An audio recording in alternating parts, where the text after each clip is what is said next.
And it's time to talk all about the weather, where we could see an increased risk of rain and storms move through on the Gulf Coast. And not only that, usually in the summer we always have that chance of heavy rain and lightning, but this time we have the risk of severe storms, gusty straight line winds, even a possible isolated tornado.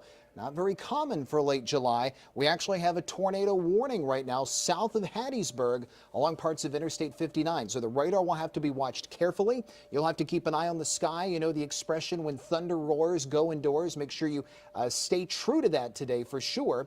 And we're also going to have to be making sure that you have a way to get warnings if they are issued for your individual location. This should answer a lot of the weather questions you've got. So let's jump in and start talking about it. I'll take the radar full screen so you can get a pretty decent look at it, and you can see those showers and storms are working in a southwest to northeast motion. You have one tornado warning right now that is south of Hattiesburg that is covering the Interstate 59 corridor. But for our area, we're mostly dry. A few showers are popping up right now just north of Biloxi, but overall the weather pattern is generally quiet.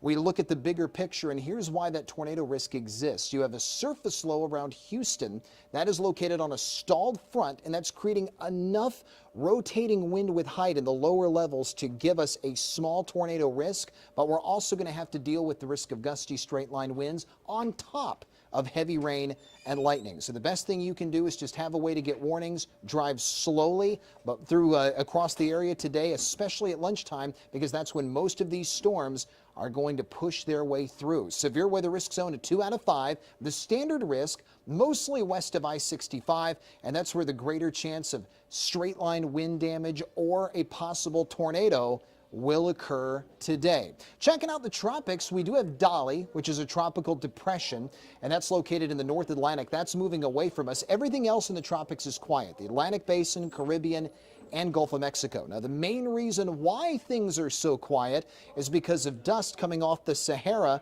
in Africa. Now, I'm sure a lot of you have heard about that. That's going to move through here today and over the next couple of days, providing us with some gorgeous sunrises and sunsets, but we're not going to end up dealing with any tropical mischief because that Saharan dust pretty much puts a stop to that. Now, this is going to be aloft. It's going to be in the upper levels of the atmosphere, so it shouldn't cause air quality to be too terrible, but just be aware that if you see a lot more color in the sky at sunrise and sunset, that's why. That's Saharan dust moving off the African coast, and it has progressed in our direction. It'll be with us for about the next week, and it's pretty common to see that in the summer months. Temperatures as of 9 a.m., mid to upper 70s in Grove Hill and Evergreen, but check out the 80s for Wilmer, Mobile, Dawes, Fairhope, mid 80s right now in Pascagoula, Gulf Shores 82, Foley 81, mid to low 80s in Pensacola and Lillian. On the Fox 10 Futurecast, rain and storm coverage ramps up. That's a look at noon today,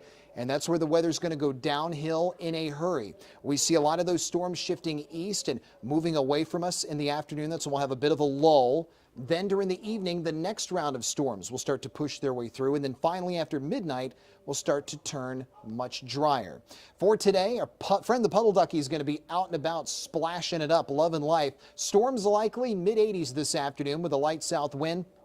Tonight, we'll bottom out in the low 70s. Evening storms possible. South wind goes nowhere. Here's how the next 7 days stack up. The rain and storm coverage goes back to more seasonal levels, back to 30% Friday through Sunday. That's when the high temperatures rebound back into the 90s with morning temperatures in the mid to lower 70s.